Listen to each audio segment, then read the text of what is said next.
আপনার বাচ্চার কি কৃমির সমস্যা রয়েছে? তাহলে এই ভিডিওটি আপনার জন্যই।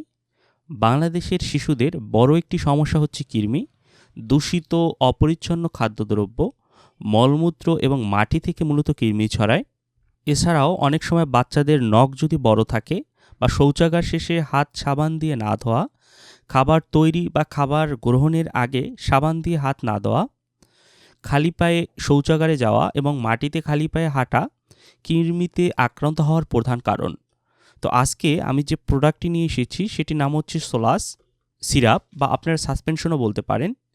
তো এই সাসপেনশনটি মূলত এই কৃমির উপরে কাজ করে থাকে। তো আপনারা কি দেখে বুঝবেন যে আপনার বাচ্চার কৃমির সমস্যা রয়েছে? আপনারা খেয়াল করবেন, আপনার বাচ্চার যদি অরুচি থাকে, পেটে ব্যথা বা কামড়ানোর সমস্যা থাকে, অনেক সময় বমি বমি লাগা সমস্যা দেখা দেয়, মলদ্বারে চুলকানি, অনেক সময় কৃমি শিশুর নাক মুখ দিয়েও বের হতে পারে বা শ্বাসনালীতে ঢুকে যেতে পারে, এগুলোই হচ্ছে এর প্রধান লক্ষণ। তো এ সকল সমস্যার ক্ষেত্রেই এই সাসপেনশনটি কাজ করে থাকে। তো এটি আপনারা বাচ্চাদেরকে কিভাবে খাওয়াবেন সেটি আপনাদেরকে এখন আমি বলে দিচ্ছি। যে সকল বাচ্চাদের বয়স 2 বছরের উপরে, শুধুমাত্র তাদের জন্যই এটি নির্দেশিত। এই সিরাপটি 2 বছরের নিচে এটি খেতে পারবে না।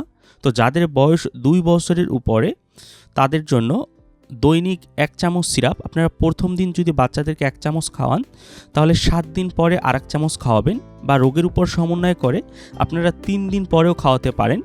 সেক্ষেত্রে আমার পরামর্শ থাকবে অবশ্যই আপনারা কোনো ডাক্তারের পরামর্শ নিয়ে খাওয়ানোর চেষ্টা করবেন। তো এই সোলাস সিরাপটি এর কী কী পার্শ্ব প্রতিক্রিয়া রয়েছে সেটি আপনাদেরকে একটু বলে দিচ্ছি। এটির পার্শ্ব প্রতিক্রিয়ার ভিতরে রয়েছে অনেক সময় পাকতান্ত্রিক গোলযোগ বা মাথা ব্যথার সমস্যা দেখা দিতে পারে।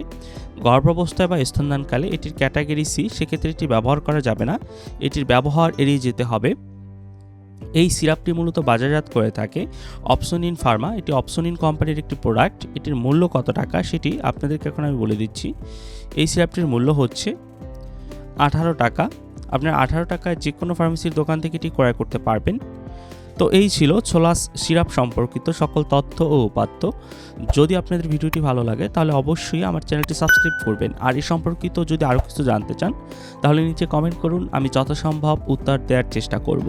ধন্যবাদ সকলকে, সবাই ভালো থাকবেন।